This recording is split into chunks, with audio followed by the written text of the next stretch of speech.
Bonsoir, bonsoir, on va commencer notre direct.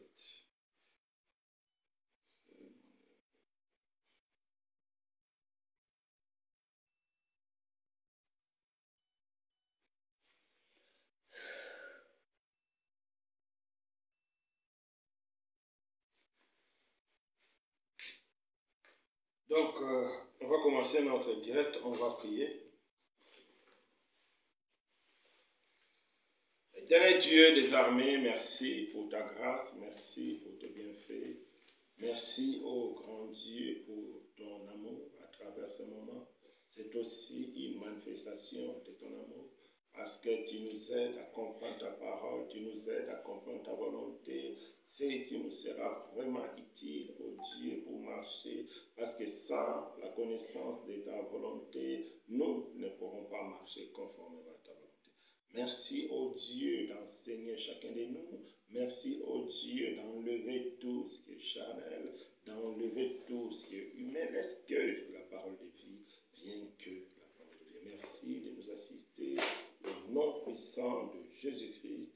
Amen. Amen. Notre Dieu soit béni. Donc, ce mardi, c'est le jour de notre étude biblique. Comme j'aime dire souvent, c'est le moment que Dieu nous donne pour connaître réellement le Seigneur Jésus à travers sa parole. Parce que beaucoup de personnes se disent chrétiens, beaucoup de personnes prétendent connaître le Seigneur, mais en réalité, ils ne connaissent pas le Seigneur. Pourquoi? Parce qu'ils ne cherchent pas le Seigneur Jésus selon sa parole. Ils ne cherchent pas Dieu selon sa parole. Un jour, on a demandé à une dame, est-ce que tu connais Jésus? Oui. Comment tu le connais? Il dit non, je le vis par la photo. Parce que beaucoup de photos qui circulent donc de gauche à droite, beaucoup pensent que ces photos-là sont vraiment à l'image de notre Seigneur Jésus. Non, non, non, non, non. Si tu as une photo chez toi, une photo de Jésus, de Marie, de Joseph, de n'importe quel saint biblique, il faut jeter ça. Donc, ce n'est pas quelque chose de vrai. C'est l'imagination des hommes. C'est même un péché de représenter Dieu. On ne peut pas représenter la divinité. Donc, il y a seulement une seule manière de connaître le Seigneur Jésus, c'est à travers sa parole, à travers la Bible. Quand on lit, on comprend selon l'Esprit Saint, et c'est là on peut dire que nous connaissons le Seigneur. C'est vraiment très important. Donc, toujours dans l'Épître aux Corinthiens, aujourd'hui nous allons voir les derniers chapitres du livre du premier, du livre de 1 Corinthiens. Donc aujourd'hui, nous allons voir les derniers chapitres de 1 Corinthiens, c'est le chapitre 16. Comme on rappelle, le mardi passé, il y a 2 mardis de suite passés, on avait vu le chapitre 15 qui était divisé en 2 parties. La première partie, c'était la résurrection de Christ, la résurrection de Jésus comme prémisse de la résurrection des saints. Et la deuxième partie, on avait vu la résurrection des croyants. C'est important, étant des chrétiens, de savoir qu'un jour, le Seigneur Jésus viendra prendre son Église, viendra prendre des vrais chrétiens, c'est-à-dire des chrétiens nés de nouveau, des chrétiens qui marchent conformément à sa parole, donc des chrétiens qui ont la foi. Parce qu'avoir la foi, ce n'est pas des sentiments. Avoir la foi, c'est aussi marcher conformément à la volonté de Dieu. C'est pourquoi la Bible dit, une foi sans œuvre, c'est une foi morte. J'ai la foi, mais je vis dans les désordres. J'ai la foi, mais je vis dans le péché. Mais tu as une foi morte. Tu vas rater l'enlèvement. Donc, c'est important, mes bien-aimés, de savoir qu'un jour, le Seigneur Jésus viendra chercher son Église, viendra chercher le vrai chrétien. Les jours que la Bible appelle l'enlèvement de l'Église. C'est ça, les jours de la résurrection de croyants. C'est ce qu'on avait vu le mardi passé. il y a des enregistrements. Si vous n'avez pas bien compris, vous pouvez revoir encore. S'il y a des questions, vous pouvez poser dans les commentaires. On va vous répondre. Donc, aujourd'hui, nous allons voir les derniers chapitres, les chapitres 16, sous les thèmes « Comment donner à Dieu » et diverses exhortations. C'est-à-dire, nous allons voir dans un premier temps comment donner à Dieu et après, nous allons voir les diverses exhortations que l'apôtre Paul nous donne pour une bonne marche chrétienne. Donc, c'est très important, c'est chapitre 16. Donc, comme thème, comment donner à Dieu et diverses exhortations.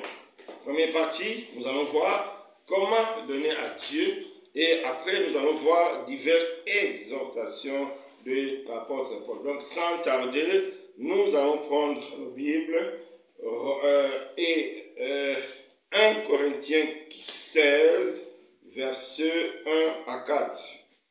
Donc, 1 Corinthiens 16, versets 1 à 4. Donc, aujourd'hui, c'est le dernier chapitre, c'est 1 Corinthiens 16. Donc, on va commencer. De 1 à 4, là, on parle de comment donner à Dieu. Aujourd'hui, Dieu va nous montrer comment on peut faire une offrande. Comment on peut réellement donner à Dieu et pour être béni et pour que Dieu soit agréable à Dieu. Donc, sans tarder, nous allons prendre nos Bibles. Chapitre 16, versets 1 à 4. Pour ce qui concerne la collecte en faveur des saints, agissez vous aussi comme je l'ai ordonné aux églises de la Galatie, que chacun de vous, le premier jour de la semaine, mette à part chez lui ce qu'il pourra selon sa prospérité, afin qu'on n'attende pas mon arrivée pour recueillir les dons. Et quand je serai venu, j'enverrai avec des lettres pour porter vos libéralités à Jérusalem, les personnes que vous aurez approuvées. Si la chose mérite que j'y aille moi-même, elles feront le voyage avec moi. Ici, dans cette première partie, l'apôtre Paul nous montre comment donner à Dieu. C'est très important. Aujourd'hui, il y a vraiment beaucoup de débats comment donner à Dieu. Et étant des chrétiens, c'est vraiment important qu'on puisse savoir comment donner à Dieu. Parce que beaucoup pensent donner à Dieu, mais en réalité, ils ne donnent pas à Dieu. Ils sèment dans les déserts. Ils n'auront rien en retour parce qu'ils donnent mal. À travers les Écritures, Dieu nous montre comment un chrétien peut faire comment un chrétien peut donner des offrandes agréables. Comment un chrétien peut faire un don agréable à l'église ou à un autre frère. C'est-à-dire, Dieu nous donne vraiment de bonnes manières comment donner et comment lui donner. C'est important. Parce que si nous donnons mal, avec de mauvaises motivations, nous n'aurons rien en retour. Nous sommes dans les déserts. Malheureusement, aujourd'hui, beaucoup de personnes sèment dans les déserts. Ils pensent donner Dieu et ils pensent recevoir une bénédiction en retour. Non, il n'en aura pas de bénédiction parce qu'ils donnent mal à Dieu. C'est important. Aujourd'hui, avec Facebook, avec les réseaux sociaux, nous voyons trop de messages. Moi, surtout, je vois beaucoup concernant la dîme. Celui qui veut être béni, il faut qu'il donne la dîme. Celui qui veut voir ses greniers remplis, celui qui veut voir ses affaires prospérer, il n'a qu'à donner la dîme. Celui qui veut recevoir la faveur de Dieu, il n'a qu'à donner sa dîme. C'est-à-dire, beaucoup résument la bénédiction par le fait de donner la dîme, par le fait de donner au pasteur. Parce que je donne beaucoup au pasteur, alors Dieu va me bénir. Parce que je suis fidèle à ma dîme chaque mois, Dieu va me bénir. Non, mes bien-aimés. Bibliquement parlant, cela n'est pas vrai.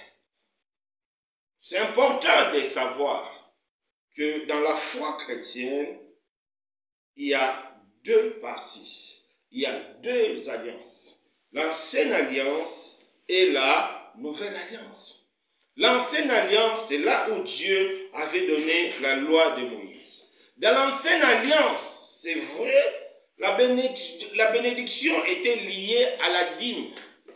La bénédiction était liée par le fait de donner à Dieu. Quand on donne à Dieu, quand on respectait la loi en donnant sa dîme, quand on respectait la loi en faisant les sacrifices que Dieu demandait, le peuple de Dieu était béni parce qu'il respectait la loi. Mais aujourd'hui, mes bien-aimés, nous sommes dans la nouvelle alliance. Les choses ne sont plus pareilles. Si le fond reste le même, mais la forme, ce n'est plus la même chose. Dans la nouvelle alliance, aujourd'hui, l'Église, quand on parle de la nouvelle alliance, on parle de l'Église. Dans la nouvelle alliance, on n'est pas béni parce qu'on donne beaucoup, non. Dans la nouvelle alliance, on est béni parce que nous avons foi en Christ. Tout ce que nous avons besoin, Dieu l'a déposé en Christ. Toute la bénédiction est en Christ. C'est un élément très important. Donc, Dieu ne regarde plus dans un premier temps nos biens, ce que je vais donner des milliers, des millions de dollars. Dieu ne regarde plus ça. Dans la nouvelle alliance, tu peux donner des millions de dollars à un pasteur, tu peux donner des milliers de dollars à une assemblée sans que tu sois agréable à Dieu. Parce que Dieu nous montre comment il agrée les sacrifices, comment il agrée nos dons, comment il agrée nos offrandes. Dans la nouvelle alliance, les choses sont vraiment bien organisées d'une manière différente que l'Ancien Testament. Malheureusement, aujourd'hui, beaucoup de chrétiens veulent seulement rester dans l'ancienne alliance. C'est rempli sur Internet, sur Facebook. Donne ta dîme, tu seras béni. Fais ceci, tu seras béni. Il y a plein de livres, comment on peut être béni par la dîme. Et bibliquement parlant, c'est faux. Dans la nouvelle alliance, l'Église n'a pas à donner la dîme. L'Église n'a pas à chercher la bénédiction par l'offrande. L'Église n'a pas à chercher la bénédiction par le fait de bénir, non, de donner à son pasteur ou bien à son responsable, non. Dans la nouvelle alliance, notre bénédiction est en Christ. C'est très important. C'est par la foi en Jésus-Christ que Dieu nous bénit. On peut prendre nos Bibles dans le livre d'Éphésiens, Éphésiens 1, verset 3. Éphésiens 1, verset 3, on peut lire « Béni soit Dieu, le Père de notre Seigneur Jésus, qui nous a bénis de toutes sortes de bénédictions spirituelles dans les lieux célestes en Christ. » Donc tout ce que nous avons, c'est dans les lieux célestes en Christ. Maintenant, pour que cette bénédiction devienne une réalité en nous ici, nous avons une part de responsabilité. Mais cette responsabilité, ce n'est pas par le fait de donner que nous allons attirer la faveur de Dieu. Non. Si nous voulons que la bénédiction de Christ se manifeste dans notre vie, si c'était dans la nouvelle alliance, nous devons manifester l'amour. Dans la nouvelle alliance, tout tourne autour de l'amour. Il n'y a plus les 10 commandements. Beaucoup disent que non, même aujourd'hui les chrétiens appliquent les 10 commandements. C'est faux. Aujourd'hui les chrétiens n'appliquent pas les 10 commandements. Non. Aujourd'hui les chrétiens doivent appliquer que la loi de l'amour. Quel amour? Si j'aime quelqu'un, pourquoi je vais l'insulter? Si j'aime quelqu'un, pourquoi je vais chercher sa femme? Si j'aime quelqu'un, pourquoi je vais chercher son mari? Tu vois, c'est-à-dire, dans la nouvelle alliance, tout tourne autour de l'amour. Rien que l'amour. L'amour envers Dieu et l'amour envers son prochain. C'est ça la nouvelle alliance. On peut prendre nos Bibles. Jean 14. Jean 14. verset 15. On va écouter ce que la Bible nous dit. Jean 14, verset 15.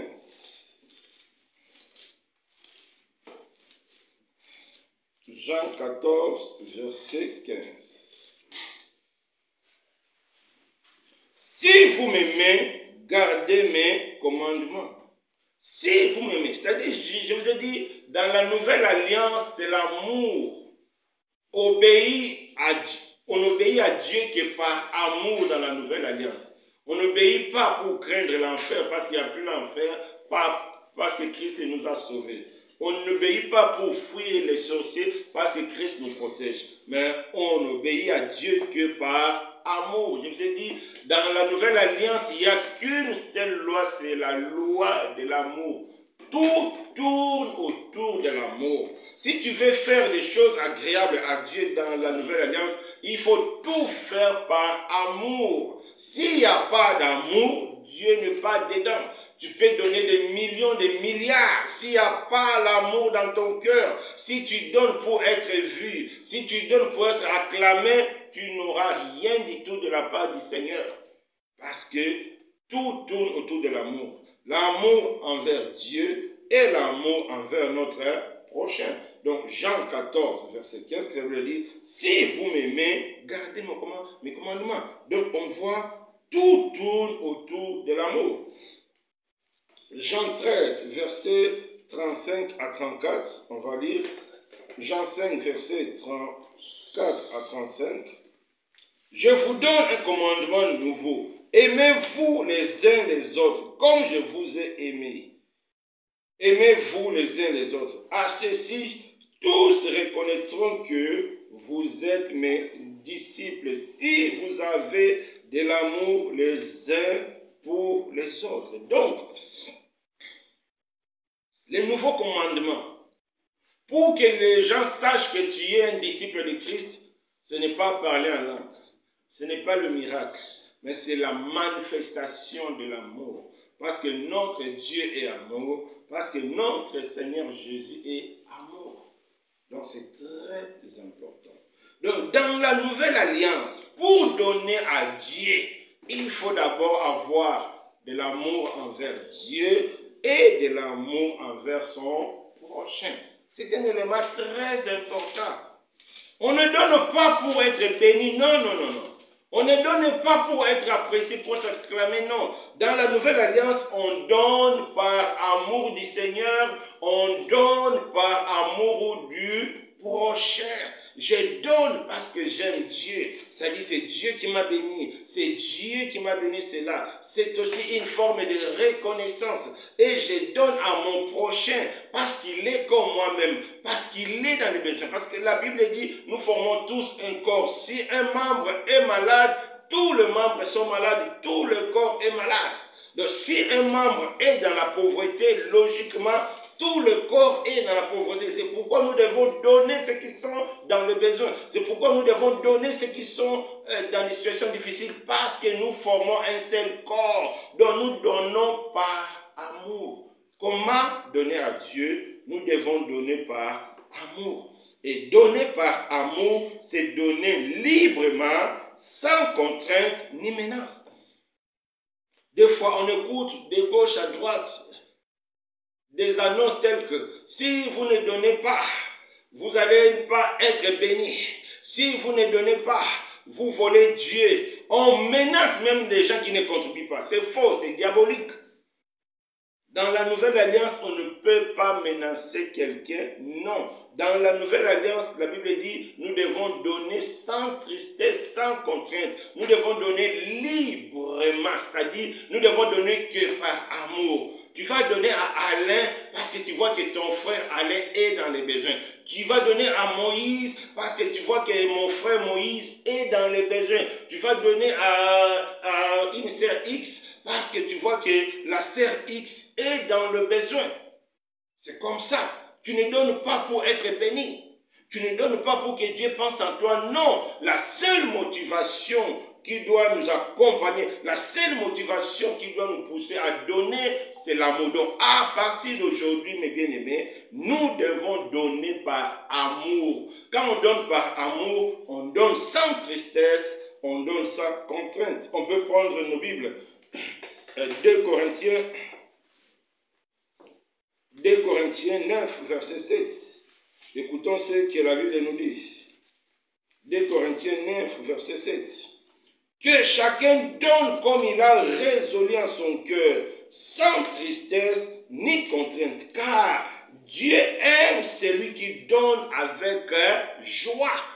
Donc, dans la nouvelle alliance, mon frère, ma soeur, ne donne plus pour être béni. Quand les gens te disent, si tu donnes beaucoup, Dieu va te bénir. Donc, tu es motivé par la bénédiction. Non, dans la nouvelle alliance, tout doit être motivé par amour. L'amour doit être la seule raison, le seul motif, le seul objectif pour que tu puisses donner.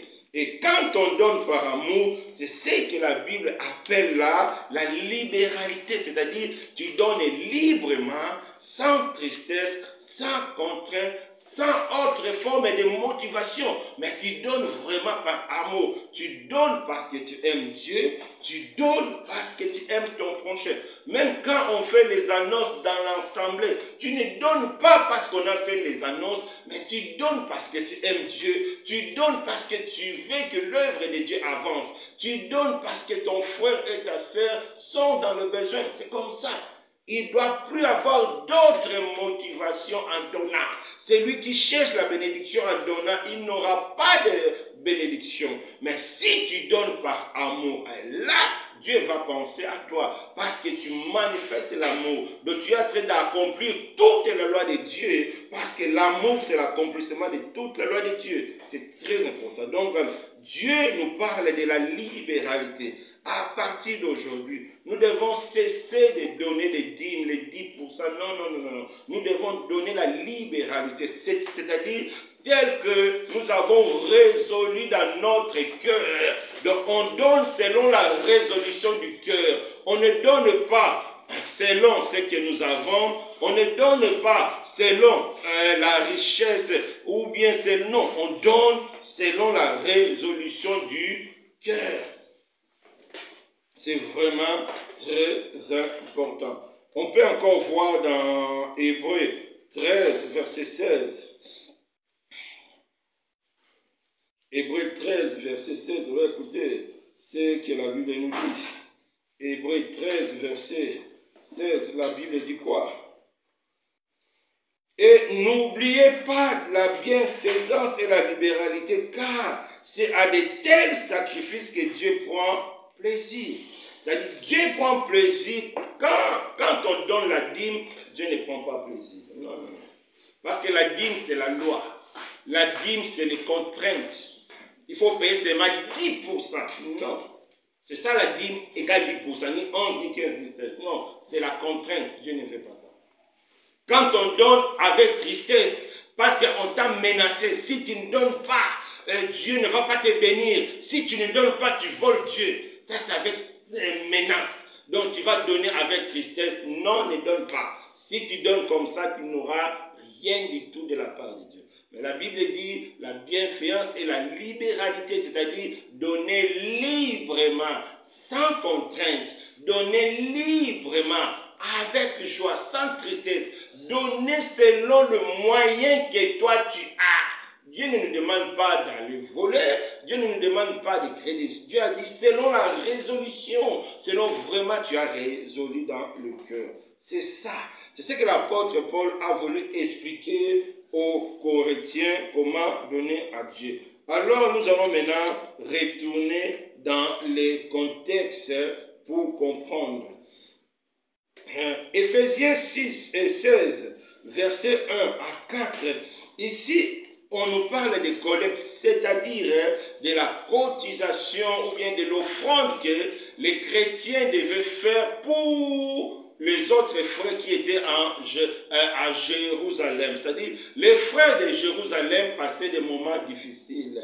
Les frères de Jérusalem passaient vraiment des moments de pauvreté. Comme nous formons tous un seul corps, et Paul a demandé aux églises s'ils pouvaient cotiser pour les frères, pour soulager les frères de Jérusalem et le sœur de Jérusalem qui étaient dans le besoin. C'est ça le contexte. C'est pourquoi Paul les a demandé. Qu'est-ce qu'il a dit? Pour ce qui concerne la collecte en faveur des saints, c'est-à-dire en faveur des chrétiens, c'est-à-dire quand on donne les chrétiens, on donne les frères, on donne à Dieu. C'est très important. Écoutons ce que la Bible dit. Agissez, comme j'ai demandé aux certaines églises, que chacun donne. D'abord, dès le premier jour de la semaine, il faut mettre de côté pour donner à Dieu. Il faut que ce soit une résolution du cœur. Il faut mettre de côté ce que tu vas donner à Dieu, c'est important.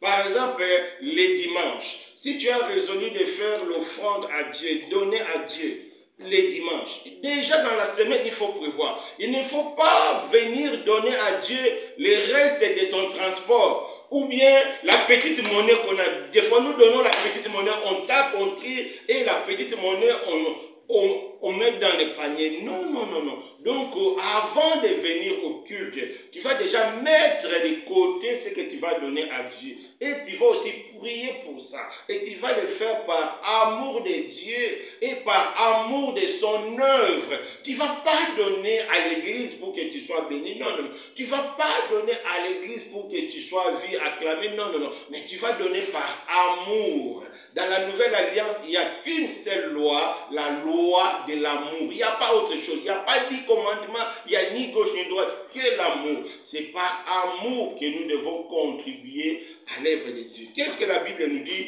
Dès le premier jour de la semaine, c'est-à-dire, les premiers jours de la semaine, c'est-à-dire lundi ou mardi ou mercredi ou samedi, tu mets déjà de côté, dis à Seigneur, dimanche, demain, je serai au culte.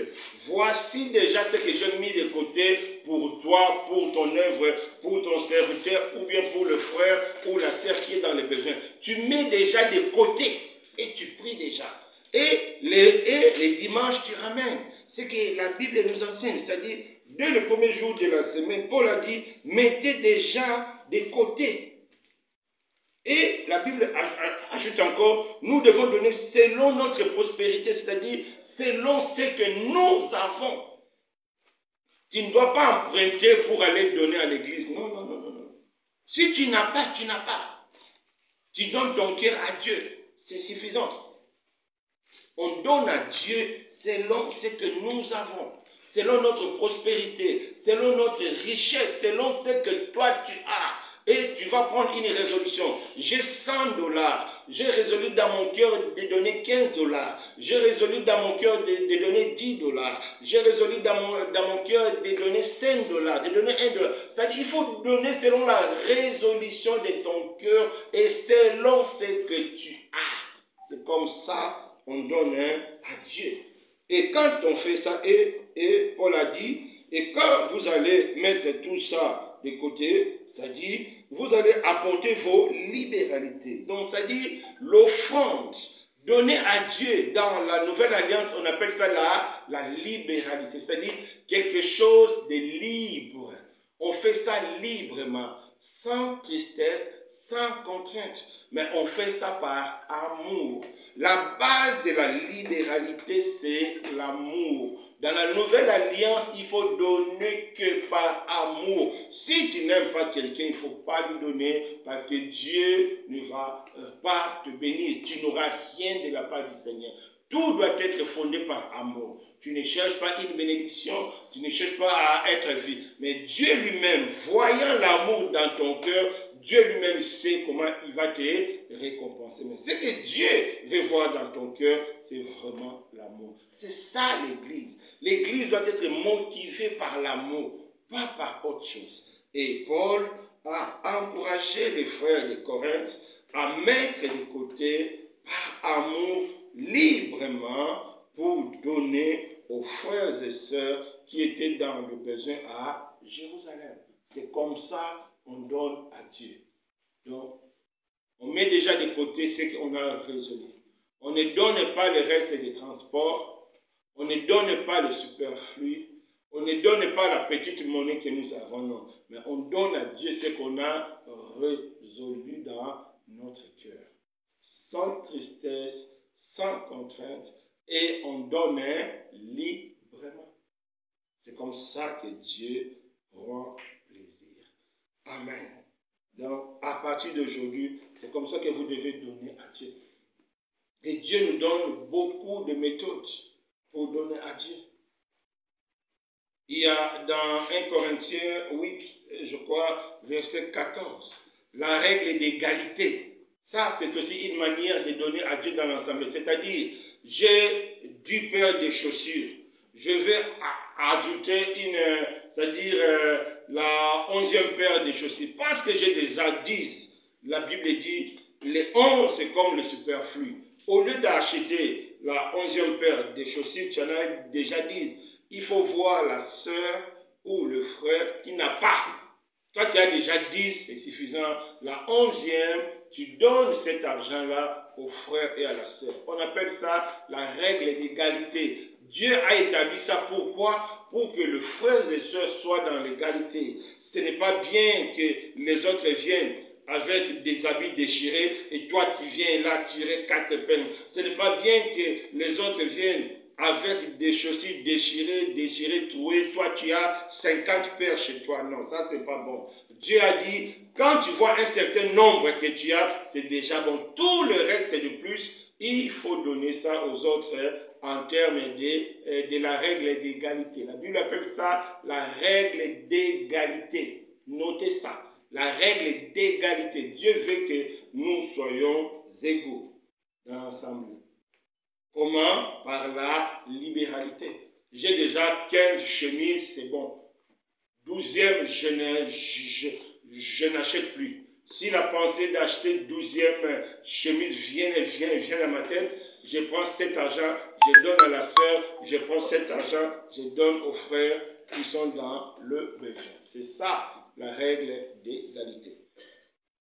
Une autre manière que la Bible nous donne pour donner à Dieu, c'est faire la part de nos biens à ceux qui nous enseignent la parole de Dieu. Si tu es conscient que ton responsable t'enseigne bien la parole de Dieu et que cette parole te fait grandir, Dieu t'appelle à faire part de tes biens, mais librement. C'est-à-dire, quand tu auras tes biens, tu vois, ça c'est pour mon pasteur, ça c'est pour mon enseignant, mais librement. C'est-à-dire, Dieu c'est la libéralité. Parce que la libéralité doit être basée sur l'amour. C'est-à-dire, vraiment par amour, parce que le frère là m'enseigne bien. Vraiment par amour, parce que les responsables là m'encadrent bien. Je viens, je fais part de mes biens. Je fais part de ce que je résolis dans mon cœur. C'est très important. Si vous êtes quelque part, on vous menace. Si tu ne donnes pas, tu ne seras pas béni. Il ne faut pas donner. Parce que ce n'est pas lui qui va te maudire. Mais tu dois donner que par amour, par une résolution du cœur. C'est très important. Amen. Maintenant, on va voir quelques exhortations. Donc on va lire versets 5 à 12. J'irai chez vous quand j'aurai traversé la Macédoine. Car je traverserai la Macédoine, peut-être séjournerai-je auprès de vous, ou même y passerai-je l'hiver, afin que vous m'accompagniez là où je me rendrai. Je ne veux pas cette fois vous voir en passant, mais j'espère demeurer quelque temps auprès de vous, si le Seigneur le permet. Je resterai néanmoins à Éphèse jusqu'à la Pentecôte, car une porte grande et d'un accès efficace, mais ouverte, et les adversaires sont nombreux. Si Timothée arrive, faites en sorte qu'il soit sans crainte parmi vous, car il travaille comme moi à l'œuvre du Seigneur. Que personne donc ne le méprise. Accompagnez-le en paix, afin qu'il vienne vers moi, car je l'attends avec le frère. Pour ce qui est du frère Apollos, je l'ai beaucoup exhorté à se rendre chez vous avec le frère, mais ce n'était décidément pas sa volonté de le faire maintenant. Il partira quand il en aura l'occasion. Ici, Paul nous montre beaucoup de réalités spirituelles. La première réalité spirituelle étant des chrétiens, si nous connaissons notre appel, On peut formuler des projets, mais toujours dans le cadre de l'édification. Moi, je vois beaucoup de personnes, quand tu dis frère, sœur, viens travailler avec nous. Ah non, moi je ne veux pas travailler, je veux que Dieu lui-même me parle. Non. Si on est dans le Seigneur, dans le cadre de l'assemblée, dans le cadre des activités de l'église, ton responsable peut t'inviter. Tu viens. Mais si Dieu n'est pas d'accord, Dieu te fera connaître. Parce que nous travaillons dans l'œuvre du Seigneur. Parce que beaucoup me disent que non, je vais attendre jusqu'à ce que Dieu va me dire. Beaucoup ont encore cette pensée de l'Ancien Testament, quand Dieu parlait à Moïse, quand Dieu appelle Moïse, viens, Abraham, viens. Non, Dieu peut le faire aujourd'hui. Dieu peut tout faire. Mais aujourd'hui, Dieu nous a donné comme modèle à suivre les apôtres. La manière dans laquelle les apôtres ont vécu, c'est cette manière-là. Et on voit que Paul a pris la liberté de former un projet, mais toujours dans le cadre de l'édification, toujours dans le cadre de l'œuvre de Dieu. Mais il remet ça entre les mains de Dieu. Il n'a pas dit que non, avant de voyager, je vais écouter la voix de Dieu. Non, il prend une résolution et il soumet ça à Dieu. C'est important. N'entendez pas la voix de Dieu. Il faut que Dieu me dise pour que je travaille. Ou il faut que Dieu me dise pour que je sois dans telle ou telle commission. Non, si tu es responsable, t'appelles, t'informes, en fonction de ce qu'il voit en toi, ne résiste pas. Suis-les si c'est dans l'édification, si c'est pour la gloire de Dieu. Mais si Dieu n'est pas d'accord, Dieu te fera connaître. Et il fera connaître aussi aux responsables. C'est très important comme exhortation. Et Paul nous parle aussi de l'œuvre de Dieu, que c'est Dieu lui-même qui ouvre les portes.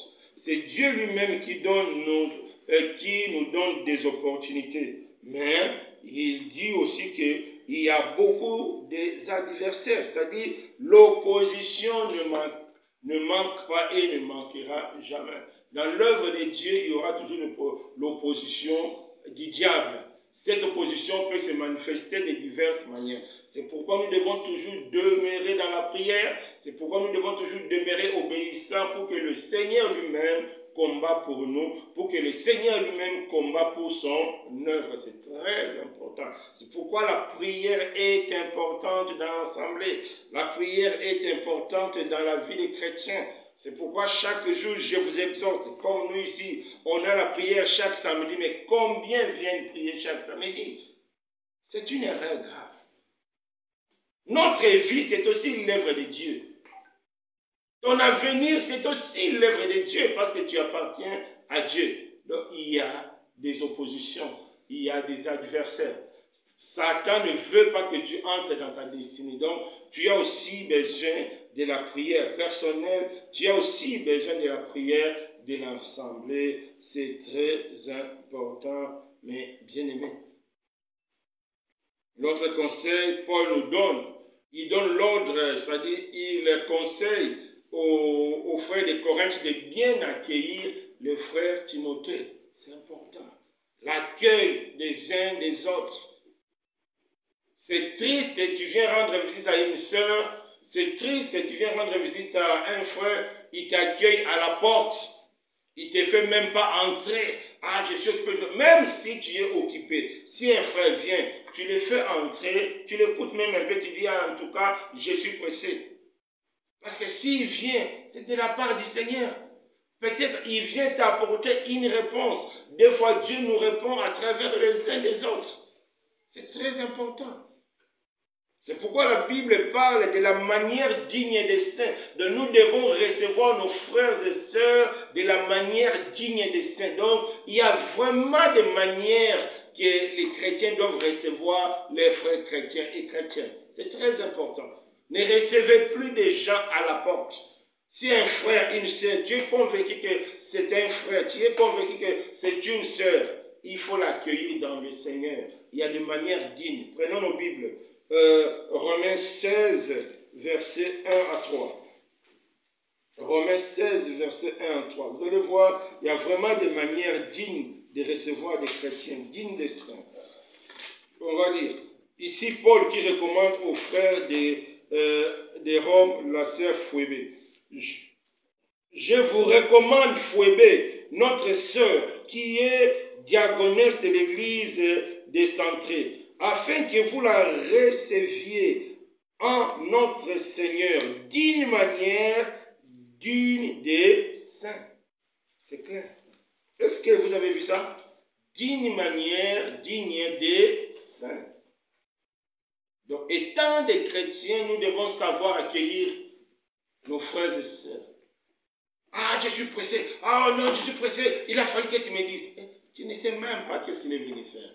Tu ne sais même pas quel est le message qu'il a amené. C'est important. C'est pourquoi aujourd'hui, à travers Paul, Dieu nous exhorte. Nous devons changer notre manière d'accueillir les autres. La Bible parle de la manière digne des saints. Donc il y a une manière digne des saints, c'est très important.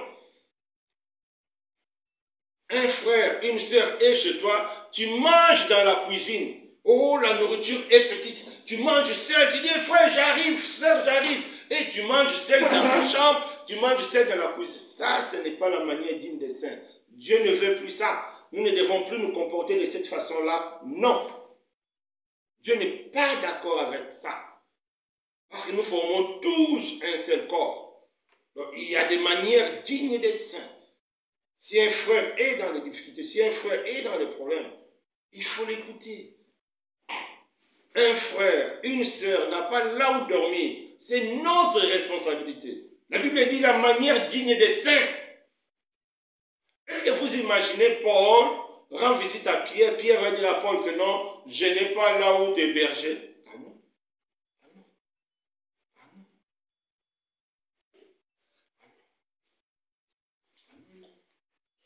Non, c'est pas ça. L'Église, nous devons changer notre manière de vivre. Nous devons changer notre manière d'accueillir.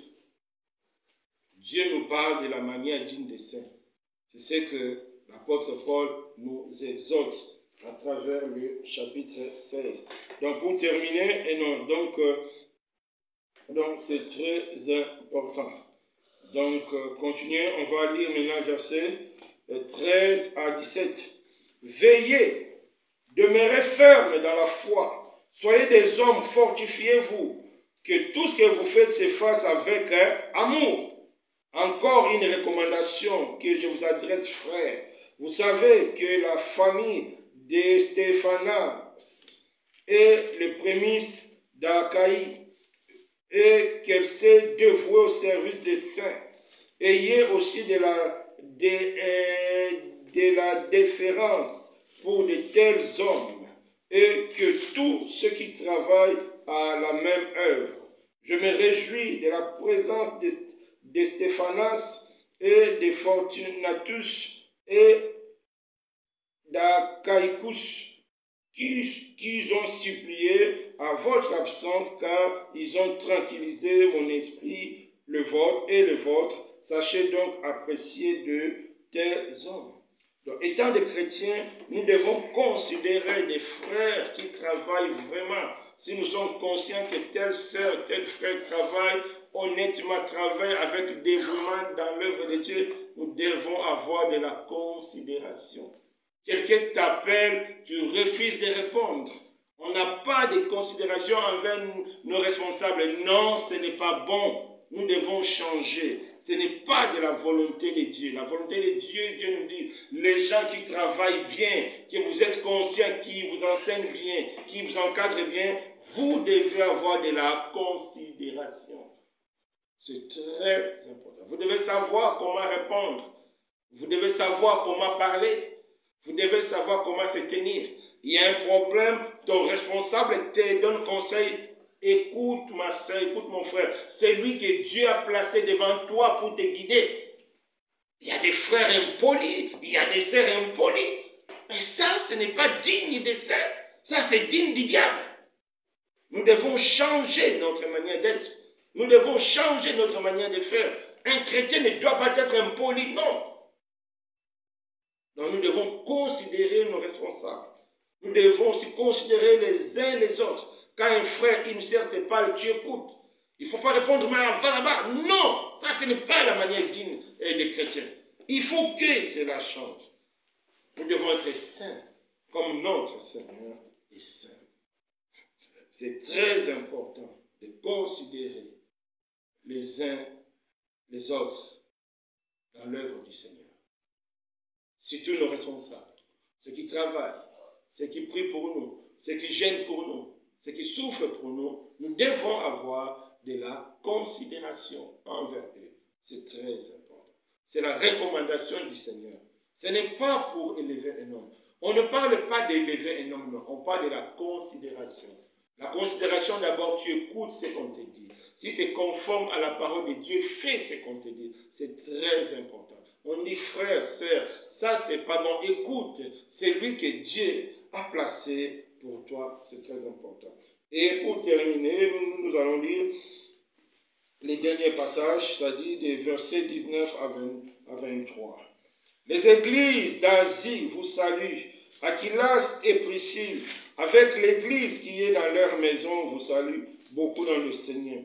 Tous les frères vous saluent. Saluez-vous les uns les autres par un saint baiser. Je vous salue, moi, Paul, de ma propre main.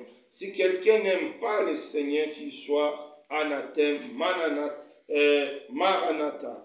Que la grâce du Seigneur Jésus-Christ soit avec vous tous. Mon amour est avec vous en Christ. Tu vois, ça dit, la salutation, la fraternité, c'est important. C'est la considération. Prier les uns les autres. Nous devons apprendre à prier les uns les autres. C'est ça aussi, considérer les frères et les sœurs, c'est aussi prier pour eux, c'est très important. Ici, l'apôtre Paul signale deux choses importantes. La première des choses, on voit ici, il parle de l'église de maison. Aujourd'hui, beaucoup minimisent les églises de maison. On dit que non, l'église, il faut un grand bâtiment, l'église, il faut des tables. Non, c'est faux. Les églises de maison sont bibliques. On voit ici, Paul salue l'église qui était dans la maison d'Aquilas et Priscille. C'est très important. Ce qui est important, ce n'est pas le caracas, aux maisons ou bâtiments, non. Mais c'est l'amour qui est là. Nous sommes fondés sur la parole de Dieu. C'est très important. Et deuxième chose, Paul a dit, celui qui n'aime pas le Seigneur soit maudit. C'est important. Quiconque n'aime pas Jésus, il est maudit. Il est en enfer. Ça peut apparaître choquant, mais c'est la réalité. Si tu n'aimes pas Jésus, on te parle de Jésus, donc tu n'aimes pas. On te dit de suivre Jésus, tu refuses, tu es maudit. Tu es maudit. Tu es maudit. Parce que tu vas aller en enfer. Tu refuses Jésus, celui qui est le chemin, la vérité et la vie. Que Dieu nous fasse grâce. Donc, mes bien-aimés, aujourd'hui, nous terminons le premier épître aux Corinthiens.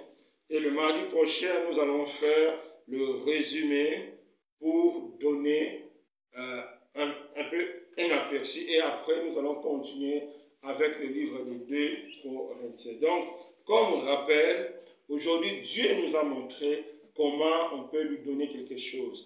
Comment on peut offrir quelque chose à Dieu. Tout ce que nous donnons, nous offrons ça à Dieu. Même si tu donnes à ton pasteur, même si tu donnes à ton frère, c'est à Dieu d'abord que nous donnons. Et le principe que Dieu nous demande, nous, l'Église d'aujourd'hui, ce n'est plus la dîme, ce n'est plus le sacrifice des animaux, mais Dieu nous demande la libéralité. Quand on parle de la libéralité, il y a fondement comme amour. L'amour est le fondement. C'est pourquoi Paul nous dit, nous devons tout faire par amour. Nous devons demeurer dans la foi par amour du Seigneur. Dans la nouvelle alliance, la seule loi que Dieu nous donne, c'est l'amour. Amour de Dieu et l'amour du prochain. Donc, pour donner à Dieu, nous devons d'abord aimer Dieu. Nous devons d'abord aimer nos prochains et mettre de côté ce qu'on a résolu de donner. Tu veux aider un frère, tu veux aider une sœur, quand tu vas recevoir ton argent, ton salaire, n'importe, quand tu vas recevoir quelque chose, tu pries et tu mets de côté ce que tu vas donner. Ne donnez pas le reste des transports, ne donnez pas la plus petite pièce, ne donnez pas le plus petit billet, mais donnez ce que tu as résolu dans ton cœur. Avec joie et sans contrainte, c'est de telle libéralité que Dieu accepte. Et nous devons apprendre à recevoir nos frères et sœurs d'une manière digne et sainte. Nous devons apprendre à demeurer fermes dans la foi, à faire l'œuvre de Dieu, et tout en sachant qu'il y a des oppositions, nous devons prier. Donc, c'est vraiment ça ce que j'ai à cœur de partager avec vous. S'il y a des questions, est-ce qu'il y a des questions? Donc, s'il n'y a pas de questions, on va prier. Éternel Dieu des armées, merci pour ta grâce. Merci, oh Dieu, pour tes bienfaits. À travers ces moments, tu nous as montré vraiment comment donner, comment te donner librement, par amour. Tu nous as montré aussi que ton œuvre, il y aura toujours des oppositions, mais nous devons toujours compter sur toi. Et tu nous as aussi exhortés à travailler pour toi, prendre des résolutions, mais toujours à te soumettre à toutes ces résolutions. Tu nous as parlé comment aimer, comment accueillir. Oh, grand Dieu, fais-nous grâce. Que cette exhortation, que cette étude biblique nous aide vraiment à marcher conformément à ta parole. Sois béni, Seigneur, au nom puissant de Jésus-Christ. Amen. Amen. Que Dieu nous bénisse.